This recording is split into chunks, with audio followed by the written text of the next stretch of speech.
Morning বন্ধুরা, আজকে সকালে আপনাদের সাথে শুরু করলাম মজাদার চাউমিন রেসিপি নিয়ে।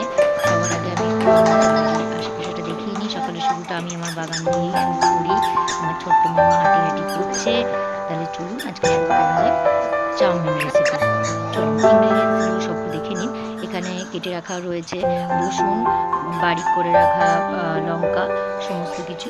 এবং এখানে চাউমিন আমি অলরেডি সেদ্ধ করতে দিয়ে দিয়েছি। এখানকার চাউমিন কিন্তু অলমোস্ট সেদ্ধই করা থাকে, তাই এখানে 1 মিনিট মতো গরম জলে ডুবিয়ে সেটা আমি ফটাফট আবার তুলে ফেলবো ঠান্ডা জলে ধুয়ে।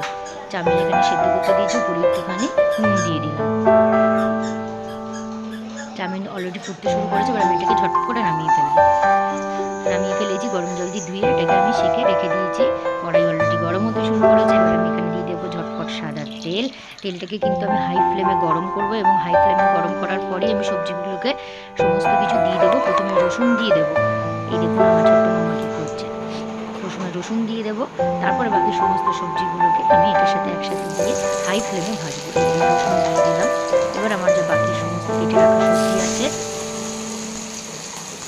দেখতেই পাচ্ছেন, বিনস, গাজর এই দিলাম আমার ক্যাপসিকাম, এবং এবার দিলাম বাঁধাকপি, কেটে রাখা বাঁধাকপি ছোটো ছোটো করে সবজি। এটাকে কিন্তু হাই ফ্লেমে প্রপার ভাজবো। এটা একেবারেই সেদ্ধ সেদ্ধ করে ভাজবো না, আর মুখে কচকচ করে করলে তবেই খেতে ভালো লাগে। একেবারেই সেদ্ধ কিন্তু মোটেই ভালো লাগে না, তাই আমি হাই ফ্লেমে পুরোটা ভাজবো। ভাজাতে হাই ফ্লেমে যতটা সেদ্ধ হবে সেই সেদ্ধটাই যথেষ্ট, এর থেকে বেশি সেদ্ধ নয়। এবার এটাকে আমি ভালো করে।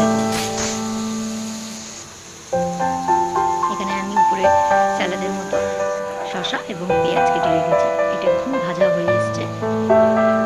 এবার আমি কিন্তু আমার চাউমিনটা ঢেলে দেবো এর মধ্যে। এবার চাউমিনটাকে আমি হাই ফ্লেমেই কিন্তু ভাজবো, এটা একেবারেই লো ফ্লেমে না, পুরোটা হাই ফ্লেমে রাখবো। চাউমিনটা ভালো করে ভাজা ভাজা করবো। চাউমিন ভাজার সাথে সাথে যতটা আরও আপনার সবজিটাও ভাজা ভাজা হয়, ঠিক আছে, এইভাবেই ভাজা ভাজা করবো।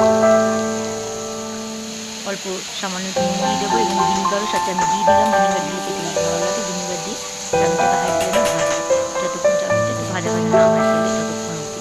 এখানে কিন্তু আমি কোনো এক্সট্রা কোনো মশলা কিছু না এখানে অ্যাড করবো না। খুবই সাধারণভাবে এবং ঝটপট পদ্ধতি মুখরোচক, খেতে খুব ভালো লাগে, ট্রাস্ট মি। এবং যে কেটে রাখা যে ছোটো লঙ্কার কুচিগুলো রয়েছে সেগুলোও দিয়ে দিলাম। যে যেরকম খেতে ভালোবাসে ঝাল, কেউ দিলে দিতে পারেন, কেউ না দিলে নাও দিতে পারেন। এবার আমি ভালো করে এটাকে ভাজা ভাজা করবো। নুন দিয়ে দিলাম পরিমাণ মতো। অলমোস্ট ভাজা ভাজা কিন্তু হয়ে এসছে তেলে। এবারে আমি একটু সয়া সস দিয়ে দিলাম, হালকা একটু মিষ্টি মিষ্টি লাগবে খেতে। সয়া সস দিয়ে দেওয়ার পর এটাকে আমি ভালো করে নাড়বো। নাড়ার পরে কিন্তু আমার চাউমিন কিন্তু অলমোস্ট রেডি টু সার্ভ। এই আমার চাউমিন কিন্তু রেডি। চাউমিন আমি অলরেডি সাজিয়ে ফেলেছি, এবং আমার এবং ডিম রয়েছে, সেটাকে আমি এবার ভালো করে ভেজে নিয়ে এবার ডিমটা উপরে আমি দিয়ে দেবো। এবার আমি চাউমিনটা টেস্ট করে দেখছি কীরকম লাগে।